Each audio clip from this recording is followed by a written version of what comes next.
Hi, and welcome to another episode of Wine and Wisdom.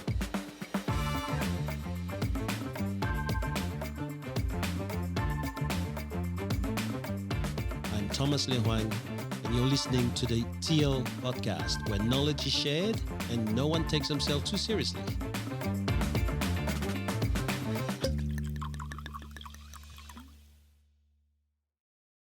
I'll tell you a funny story.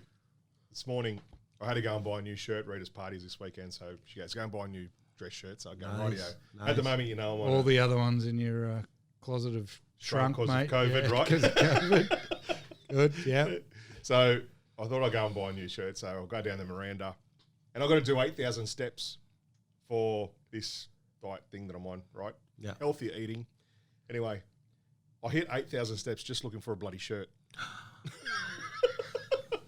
We're talking about 2 hours at a shopping centre because I went from one end of the shopping centre to the other end of the shopping centre to the other end. I tried 3 or 4 shirts on, they're all too small. 2 words, mate.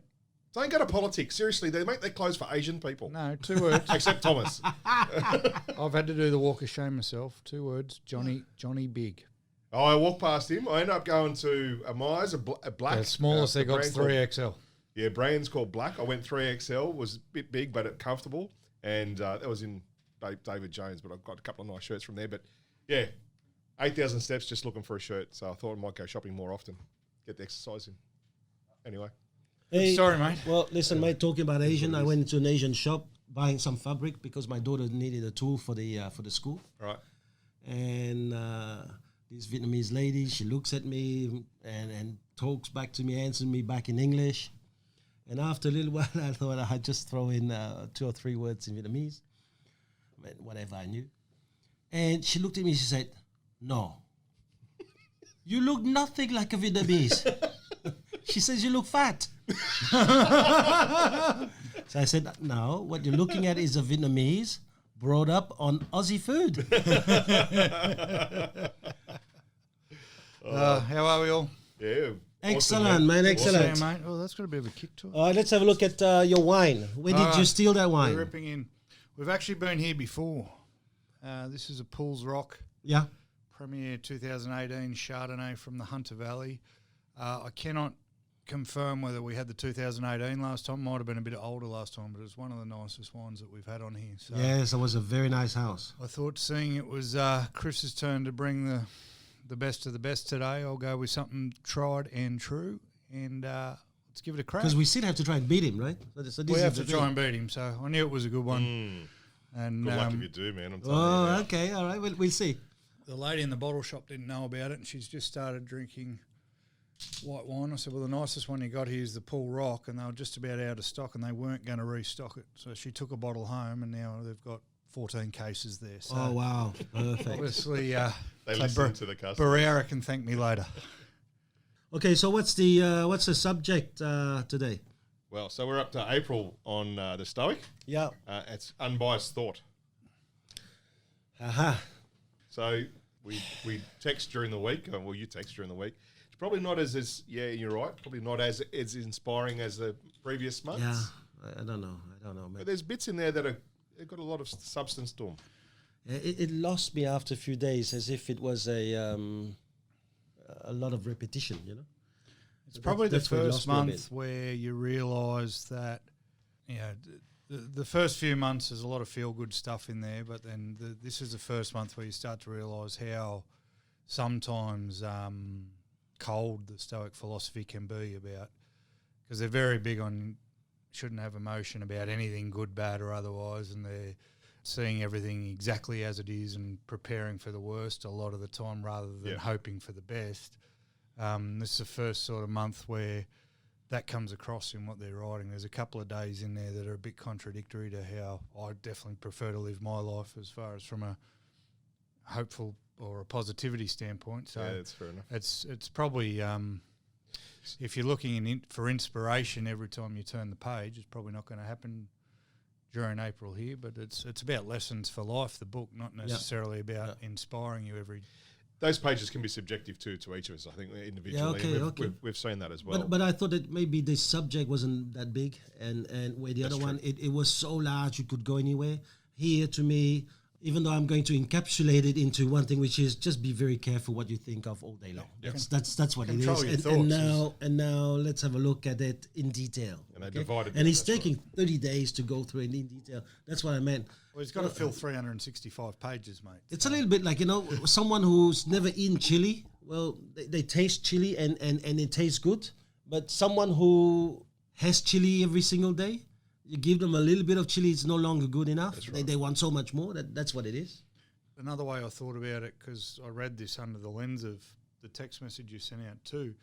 I don't know how to say this without sounding pretentious or arrogant, but because we do a lot of reading and because we're smart people, a bit further along hopefully in our journey to being better people, it's definitely not the first time we've heard control your thoughts. So when we read that stuff, we're like, there's a I get it, but still, this or before, and that stuff, the control your thoughts stuff, is almost needs to be at the start of the book, because it's one of the first things you have to master for any of the other shit to work. If you can't control the shit you're telling yourself, then none of the other stuff works. So there was a bit of that in it. Yeah, but do we control our thoughts? I mean, seriously, even when you're asleep, you think that that's the only time you can control your thoughts until you dream or have nightmares. That's when you realize you never control your thoughts.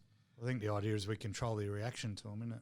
Yeah, maybe that's what it is. Yeah. The emotions attached to those thoughts that we have, or how we react. The reactions attached. Anyway, my mouth's running dry, boys. Let's try this thing here and see whether it's worth it. What is it? 16, 18 Chardonnay. 18 Chardonnay from the Hunter Valley. Oh, that is nice. Just mellow butter. It's quite nice. Maybe it's a bit cold. Maybe it's going to come up. It's going to come up. Leave your glass there for a second. Yeah. It was very cold. That's the one thing. Brewer, local liquor, turn your fridges down in the wine fridge. Yeah. The thing is that you'll get a lot of people that complain it's not cold enough. Yeah, you go and put in the fridge. The majority of people drink their wines too cold anyway. So do you But do you sell your wine to the majority of people who don't know how to drink their wine, or do you? I think the majority of people. I think the majority of people who drink wine don't know. You do the right thing by the wine first, which is have it at the right temperature, and then the other guys can go home and butcher it if they want. But you don't start off with it. But it's easier to let it warm up than it is to try and chill it. If we were going to go to the Thai restaurant for lunch that's near that bottle shop, and I wanted to go and drink that bottle of Chardonnay, it would have to sit on the table for half an hour before we even opened it. By the way, you just have to put it close to your head because you're turning red and sweating. Mate, the air conditioning here is. But the way we'll do it is that we'll have a bottle of red first. Then we attack the white that has, hey? All right. Okay, so let's have a look. What day is there? Day one, I didn't mind the fact that he said the word frequently in Marcus Aurelius' meditation. He says that your mind will take the shape of what you frequently hold in your thought, where it changed me a little bit because I thought, what do you think of all the time? But it's not even that. If you think about it a few times, it's a little bit like many real estate agents who want to have a good quarter, but then along the quarter, a few times they think, oh, I don't think I'll make it, or I think I'm going to quit on this one, I'm going to go for the next quarter. And no wonder they don't have a good quarter. Right. And they might say, but I only thought about it a few times, but that's the meaning of the word frequently. Right. Yeah, there's two of us on a diet here, and one of us clearly not. And the way I liken day one to the saying, you are what you eat. So if you're going to consume shit food, you're going to end up looking like shit. Well, if you're going to consume shit thoughts and other people's shit thoughts, you are going to end up with a shit mindset. So that's right. To me, that was that in a nutshell, which is going to be on repeat for the next 30 days pretty much. Well, that's right. Well, it goes hand in hand with the next day, which was what I highlighted. Drama, combat, terror, numbness, subservience. Every day these things wipe out your sacred principles. Whenever your mind entertains them uncritically or lets them slip in. So they're saying there, don't let those things in and be conscious and be wary of those things coming into your life, which go hand in hand. Yeah, but how do they come in? I mean, I'm in real estate. How do they come in? They come in through my colleagues. The colleagues only have to come back and say, man, there's no more stock. It's that from That's there. right. Or the colleagues come back and say, I just lost that listing because I had to go down below 1%. Yeah. And I was talking to a guy yesterday, and he's a top performer. And when I look closely, he's charging 1.6%. And I looked at him and I said, that's not how I look at winners in my books. In my book, you're going to have to charge 3% or thereabouts, you know? So the minute I said that, I could see his eyes started to change. Like, hold on, shift my game up, or do I go with what other people have been putting in my head? And so this is a thing. Be very wary of what you let in. Yeah. We could go a couple of different ways with that. Get I stuck don't here watch for an hour, but I don't watch the news because of it. The news is nothing but no, I'm even talking about the bad. two topics in real estate that Thomas just brought up. The first one, which I'm sick of hearing, and you mentioned it before, is like a stock. I could do with more listings. If anyone looks at the sales records, there was more sales last year than there was in 2019, and we're already on track for more sales this year than the year before. There's a shitload of stock. It's just selling quickly, and there's no bank up. Now, anyone who can tell me they'd rather a listing bank of 5 listings but everything's selling in 24 hours and they're constantly coming versus having a listing bank of 50 listings and nothing selling. So I started off saying, oh, mate, we need more stock. And I had to go, hang on a second, there's heaps of stock. Yeah. We've done better figures for the first 2 months of this year than we've done any year of the business. Stop talking about there's no stock. There's heaps. Just go out and get it. That's one. The second thing that Thomas touched on there, which we could go on for an hour about, is what criteria do you use to describe a top agent? Now, Rate My Agent uses the fact that this agent got the most reviews, which they paid for, and that's the agent of the year. Agents brag about doing the most sales in an area for the year. To me, is the person who gets paid the most for doing their job the best agent? Or is it the person who just gets the most jobs done? So to me, I don't know, but if someone's doing 100 sales and going, no, I'm the leading, I've sold more houses in the area, but they're doing that because they're only charging people 1.5%, and someone else can walk into the house and get that same person to pay them 3%, who's the better agent? Yeah, well I understand it, but let's go back to our book. I know, okay? You're tricking me twice. All right. Let's go back to it. So what else did we get, guys? April 3rd, I like that line from Martin Luther King. Okay, there's something of a civil war going on within all of our lives. I mean, it's true, isn't it? We're trying to play both sides of the fence. It's true, isn't it? We're okay to be negative at some point, and then when we feel good, we're like, oh, you should be positive. But as soon as it suits us, we're back to being, if you make it that simple, into positive and negative. Yeah. But do you see that sometimes people deceive themselves because if it does happen to be negative, they actually justify it. Yeah, they actually they will write. Yeah. And so they actually lower the bar of the expectation way before the event happens, because if it does occur to be that way, they can live with that. Right. And they get comfortable in that sort of negativity I as told well. you that was going to happen. Yeah. Oh, congratulations. And that negativity becomes familiar, and then the familiarity starts to be bred upon itself. So we run into it all the time where people are predicting market crashes and this and that, and people want to brag about, oh, I was right. It's not a good thing if you're right. If you're predicting the end of the world and you're right, that isn't good. yeah. That isn't a good outcome for anybody. If you're predicting something shit's going to happen and you're right, why are you sticking your chest out? You were right about people suffering.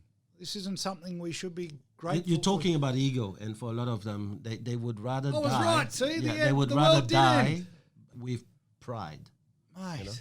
I was talking to a mate of mine, and I said, mate, you've got so much ego that even when your business is going down, you're more worried about going down in style rather than trying to survive, you know? What's the line you have about people drowning in expensive clothes?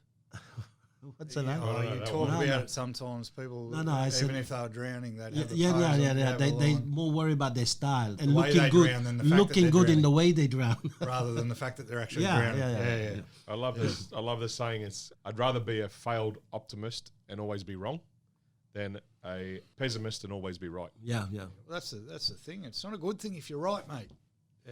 Yeah, I didn't come back till day 6. Is anyone? No, I love day 4. Day 4, I had to say I loved. I've got that. Because day 4, I knew you would. it's something in there triggered me. Now, we've a lot of things that I've been going through, and there's been a lot of challenges in my life, and challenges too about my children who are playing sports at a high level. And suddenly, I don't know, for some reason, that line, life is short, hit me. Because, even in the way that I teach our new recruit, I always talk about life's too short. And for some reason, I was thinking, no, it's not true. Life is not too short. Life is actually long enough. The only thing is that life is often empty.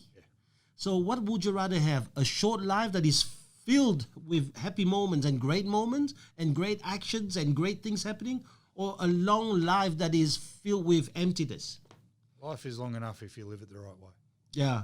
So I love April 4th. That quote, it keeps coming up a bit. It came up this morning when the guys were talking about the book that you've all got, the Wayne Bennett book. Yeah. It's called Don't Die With Any Music Left In You, or something along those lines. What a line, mate. Don't die. But how many times do I say don't die with the song inside? Yeah.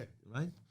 How many times do I say we all have a song? Crediting Wayne Bennett, not you. Yeah, it's not all about you. No, he talks about music. I talk about songs. So we're talking about very different things, right? He obviously can't sing, and that's why he like music. And neither of you are musicians. And I can't play music. That's why I prefer the song. So day 6. Yeah, is okay. the first one I ran into a problem. Okay, what is it? It talks about waking up in the morning and having a think and accepting to yourself that you're going to run into idiots during the day, things are going to go wrong, people are going to annoy you.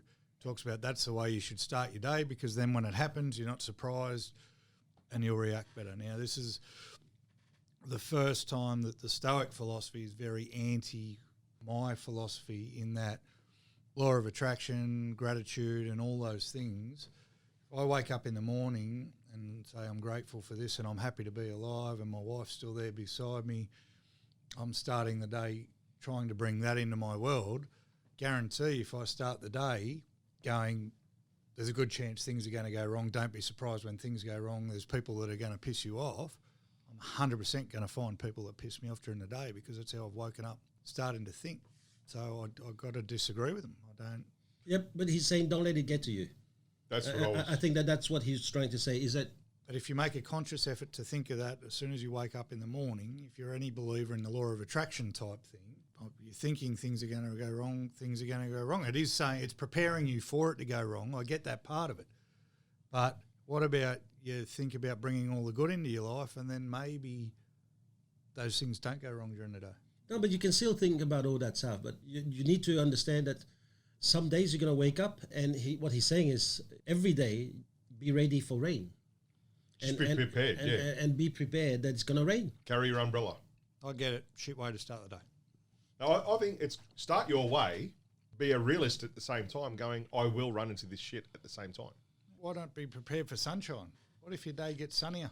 Because I know I've got an umbrella there if I need it. That's the point. Make sure you've always got your umbrella. I think if you're saying prepare for negativity, that means that you're always on the optimistic side to start with. You're on the positivity side to start with, if you're preparing for negativity.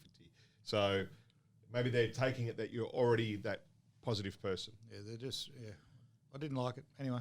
Yeah, no, that's good. It's good. I liked April 7th. Yeah. And for me, April 7th really is working against what we're living right now with the onset of social media and fake news. But everyone's got an opinion, and everyone believes that their opinion is it. It's an amazing thing. And so when you read now, you're going to have to be ready to change your opinion. How does that work? It can't. So I actually didn't write in my notes what it said. All I've written is day 7. My life up until now. So I needed you to remind me what it actually... That's everyone's got an opinion in it. Is that what day 7 is? But you know what I thought of, boys? It says that. What are we doing right now? Discussing our opinions. Having opinions. Lots of them. No, but we are prepared to change. Yeah. I'm just saying. You know, I mean, the only thing is that most of the time you have to change your opinion. Look, I think the difference... My life up until now, it could have meant many things. But one thing I've been is opinionated. Within this room, we understand we can all have differing opinions and still be mates at the end of the day. Having to be right. Yeah, but right? I've spent a lot of time having to be right. Not in the podcast, in my life. No, we know, and you've always been wrong anyway. But anyway, so... I was right about you being a dickhead.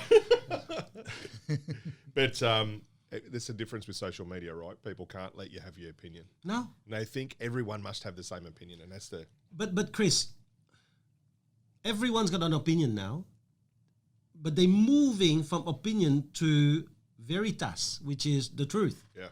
And their opinion is the truth. This is where the issue is. Yeah. And not only it is the truth, but now they're ramming it down your throat. Well, That is a problem. Piers Morgan's just been shouted off the air, and Piers Morgan's a goose, I believe. I don't agree with just about anything he's ever said. Pom? He's a pommy I know the journo who came out. That's it. I'm done. I'm leaving. Yeah. You're not talking about my hero. I'm gone. He gone. No, well, he came out after the Harry and Meghan Yeah. shit and said, I don't believe that she thought about killing herself. I don't believe a word they've said. Yeah.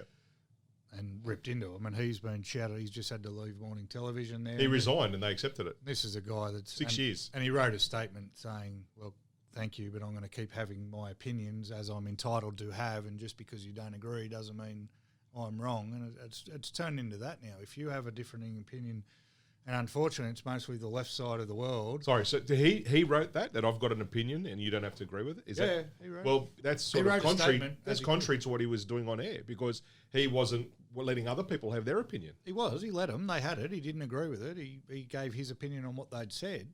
He didn't say they couldn't say what they'd said. He just said, I think it's a load of rubbish.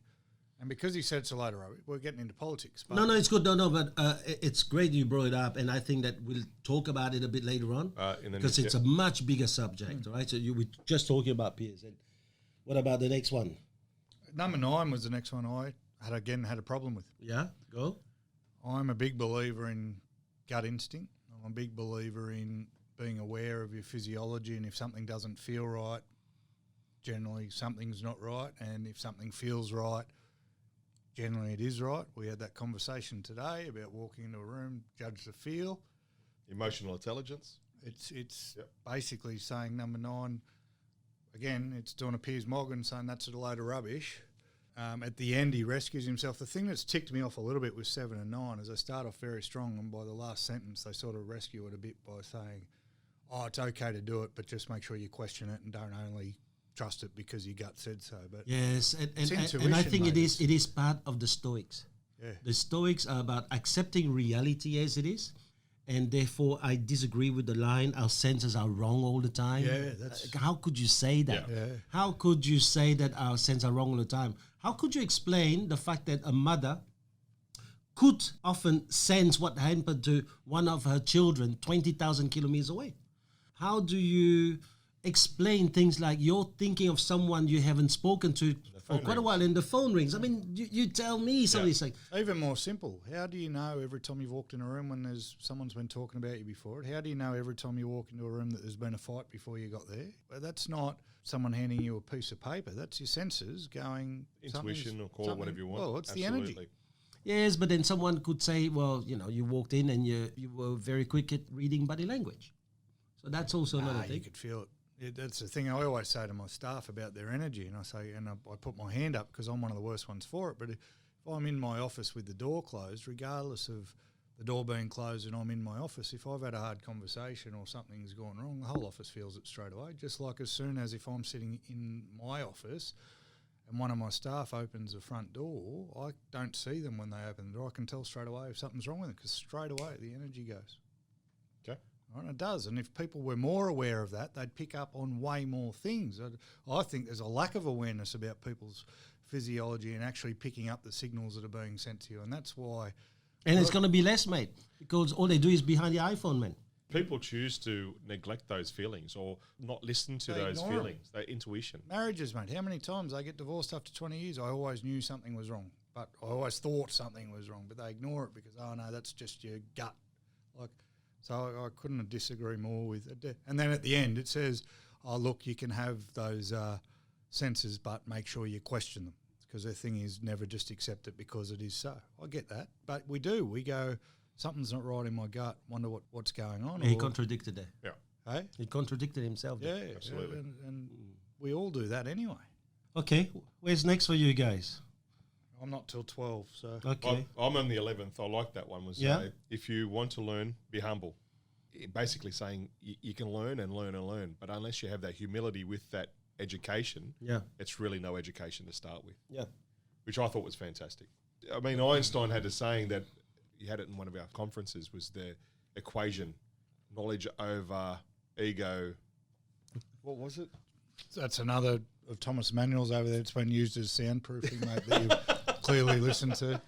It was the more the knowledge, the less of the ego, basically. I like the fact that he actually even talk about teachers, philosophers, and great books. a lot of people don't realize about books.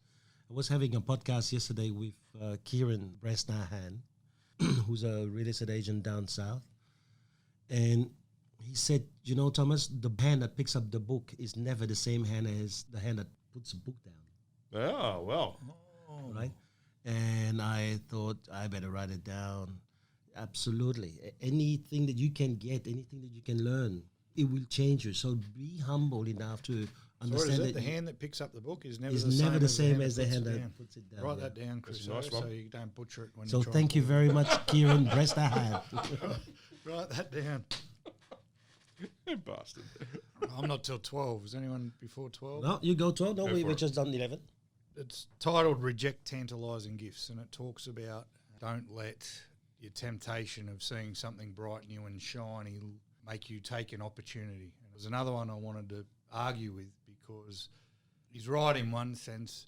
Don't just jump at things because they present themselves. Stop and have a think about whether you should jump at this thing because it's presented itself. But on the other hand, I'm a firm believer in people should never let fear stop them doing something. The only thing that should stop them doing something is reason. If the bright, shiny opportunity presents itself and 1 + 1 = 2 and all the logic is there for you to do it, go for it. Right? Yes, 100% right. There is a temptation in all humans to get distracted by the new shiny toy. Right? That's why we buy things, because we buy something and then all of a sudden we're over it 5 weeks later and we've got to keep feeding the thing. But where they don't, I don't think they do a good enough job of explaining is only don't take it for the wrong reasons. We see a lot Because it mesmerizes you. Don't do it for that reason. It's yeah. not for that. It's not because it's bright, new and shiny. Right? Do it because it makes sense to do it and it's bright, new and shiny. Right? Yeah, Something bright, new and shiny is there. Take a step back, go, does it make sense for me to take that opportunity?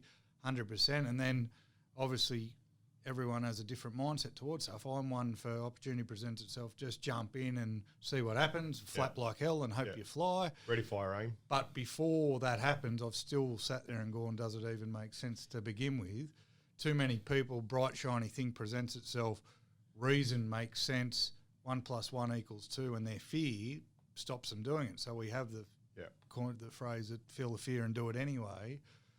They've got to do a better job of explaining that I think too. one of the things they're trying to say with this, though, so Cam, is there's a lot of hidden costs with these bright and shiny gifts, whatever it may be, whether it's a position or whatever it may be. And that's where reason comes and in. You've got that's to what you're sit trying to there get to, yeah. We sit down and reason. Sit there and evaluate that, the pros and the cons and all the reasons why you want that bright new shiny toy. And if it's just because it's a bright new shiny toy, unless we're actually talking a physical toy and you've got a lot of money in the bank, you've Like got to a Lexus. question yourself. No, mate, that wasn't. That was fucking hard earned. I won't have a weird sad about it. I like April 14. I'm not back till That's 21. exactly so. what I've got, yeah. Yeah? What do you get out of it? If you're going to do it, put everything into it. Give it 100%. Learn everything you're going to learn in that chosen field. And whether it's a hobby, a sport, an endeavour, a charity, whatever it be, give it 100%. Yeah. Don't do things half-assed. It's, all in. Yeah, but first you have to know what matters, For example, I have people in my family who are spending hours and hours and hours reading through fake news so that they can give themselves some kind of feeling or notions of importance about themselves. And I'm sort of said to them a few times, at your age, there's more days behind you than there are ahead of you. Yeah. Wouldn't you want to spend the rest of those days to enjoy your grandchildren and pass on what you know, rather than trying to now be a master in fake news because there's so much on the internet? Yeah. And that's what I got out of it, is that first, find out what matters, then master it. Don't try and master things because it keeps you preoccupied or it keeps you busy. That's how I see it. Did you get that because that's the heading of the page, or? No, I got that because I knew. I got that because I knew you were going to ask the second line of that page. No, that's it. We've all got. Paragraph 3. You're talking like more days in front and behind and all that stuff. It's even smaller than that. It takes just as much energy to read the shit news and become an expert in shit as it does to become an expert in good. Yeah, Yeah, It's absolutely. exactly the same, mate. For the time people sit down and watch TV every night, if they set their endeavour to learn to play a piano or a musical instrument or speak another language, they would do that in such a short time. We're doing it now, mate. I read the 30 pages in 5 minutes. And I could have read a lot of fucking news articles or been on Facebook or been on Instagram. And I've done that in the past. I'm not sitting here saying I'm immune to it, but that's what people don't realise. You're an improved man. No, because I don't listen to any of it and I don't action any of it. I just do it so I can talk on the podcast. But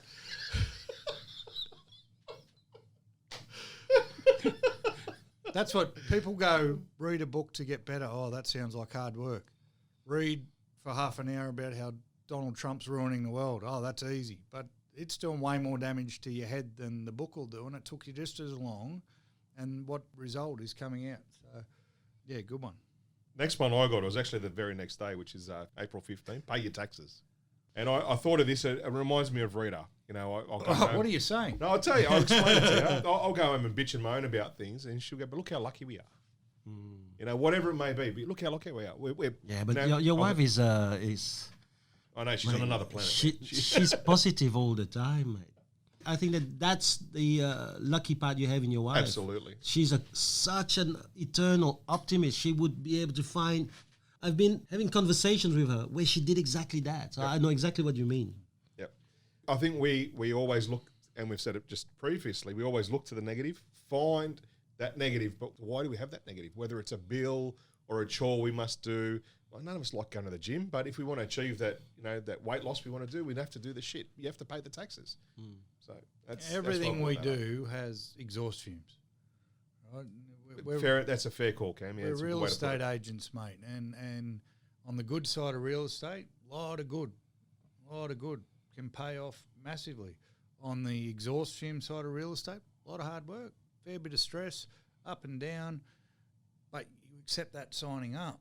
So when people in the industry or your staff or anyone I hear complaining about it, much like anything, well, why'd you sign up for it?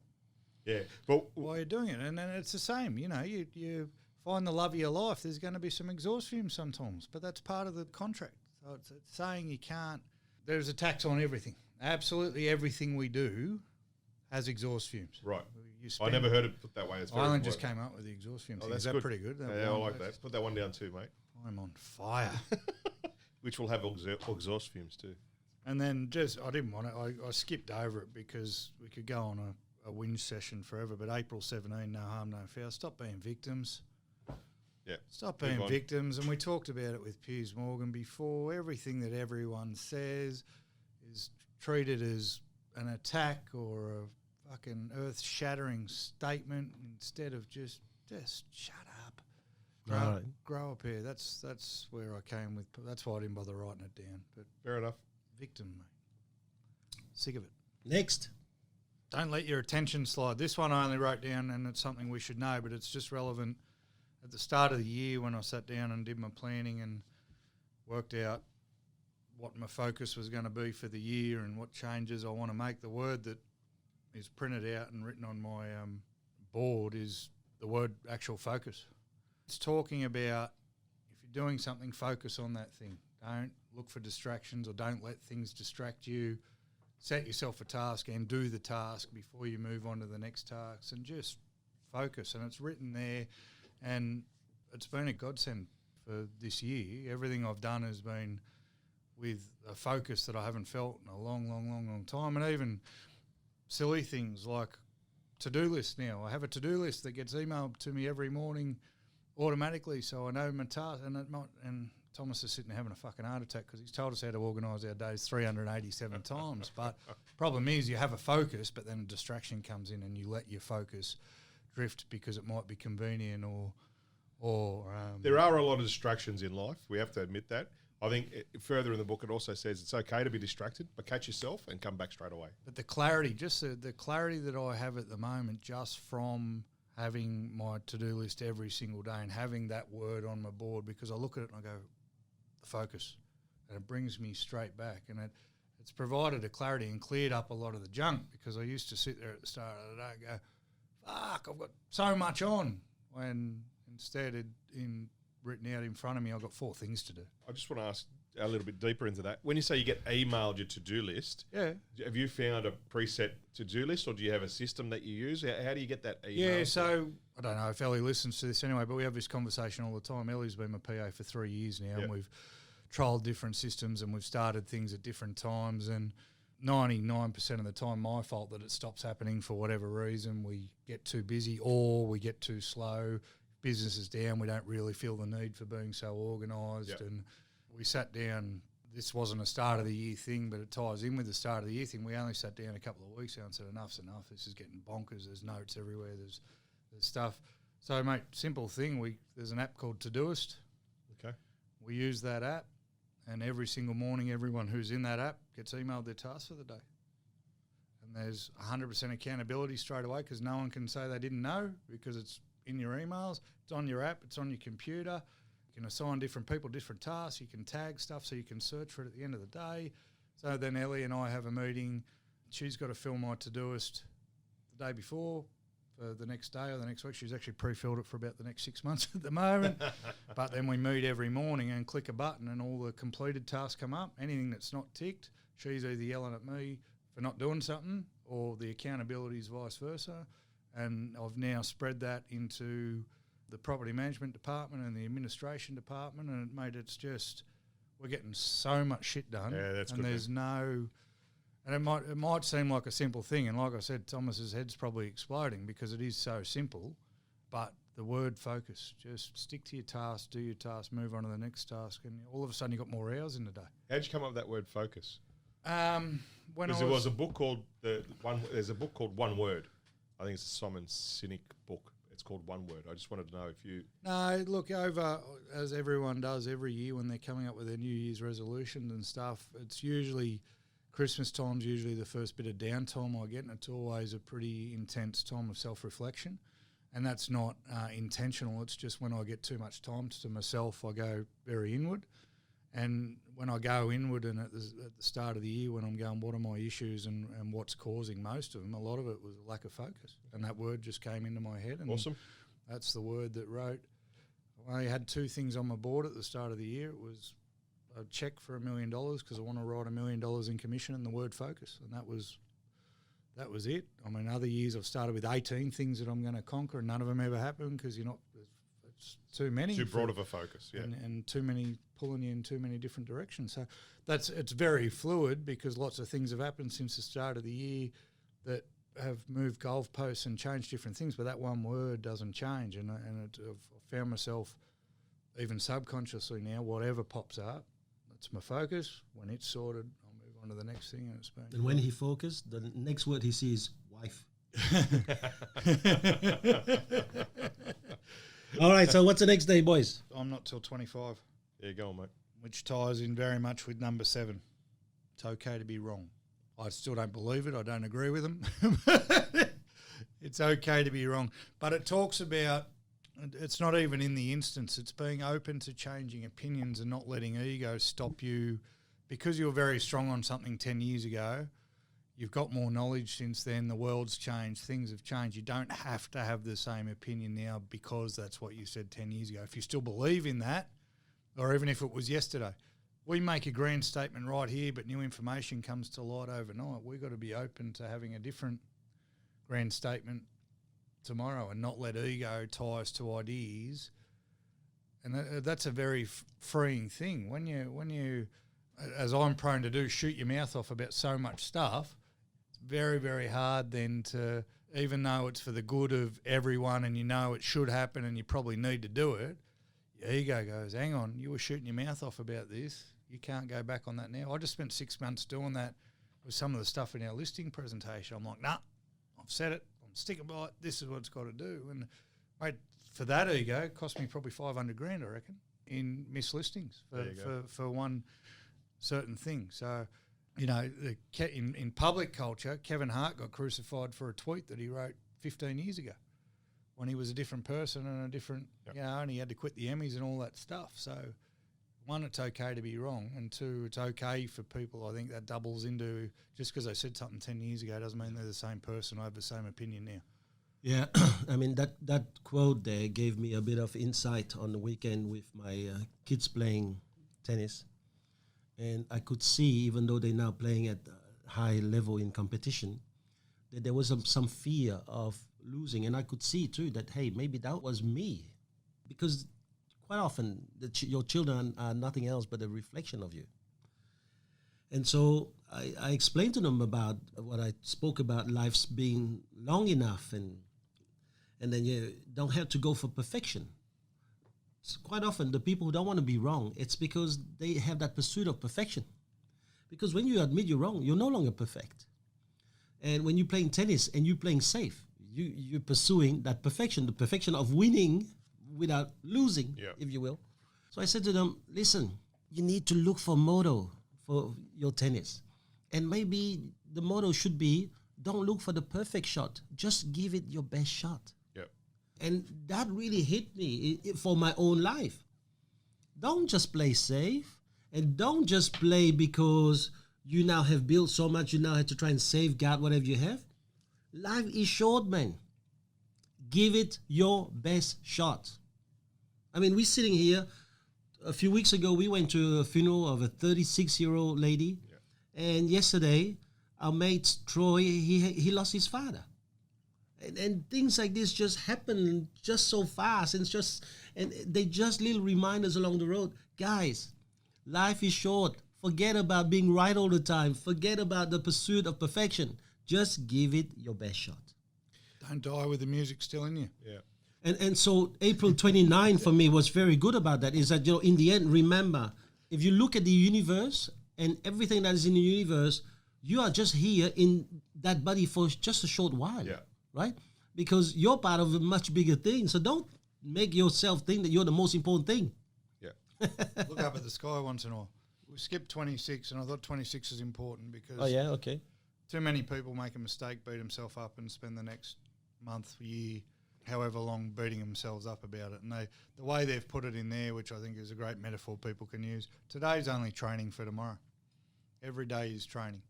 Every day we're learning so we can be a better person tomorrow. So if we fuck it up today, the analogy they use is that if we're at the gym sparring, you're going to get a black eye and you're going to get a cut. You don't walk out of there beating yourself up or hating the person that did that to you or doing any of that, because you know that that's what happens when you're practicing your boxing training. Well, there's the same thing outside of the boxing. We're going to have disagreements with people.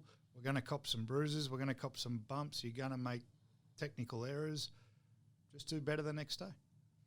And I think that's an important lesson for everyone. I didn't mind that. Mm-hmm. On that one also, you can learn a bit more from people during that time as well. You can understand it by reading people, learning how they respond to certain things. Yeah. So I actually had that highlighted as well. Yeah, it's not about the fact that someone gave you a black eye. You then sit there and go, how did the black eye happen? Yep. That's what you're saying. Learn from it. Goes back to that victim shit. Someone said something you don't like, get over it, but learn from it for the next day. For a very uninspiring month, we've spoken for a while on it. So the last one I had was washing away the dust of life. I think everyone needs that release, that little thing they do, whether it's reading, whether it's playing a sport, going to the gym, gardening, whatever it may be. I think people need that time alone to reflect, maybe be able to clear their head. That's what I got out of this. And give ourselves a bit of time to digest the day's happenings, and however you do that, each to their own. But I think that's a very important thing. Yeah. That's not the last lesson for this month, but that's the last one I've highlighted. Oh, well, boys. It's me. Awesome. What did you think of the wine? Pretty good. I think the wine's good. I think it's going to be probably third. Top three, baby! Yeah! Third for the day. But we'll see. All right, thanks very much for this subject, boys. Good Talk to you soon. Bye. Bye-bye.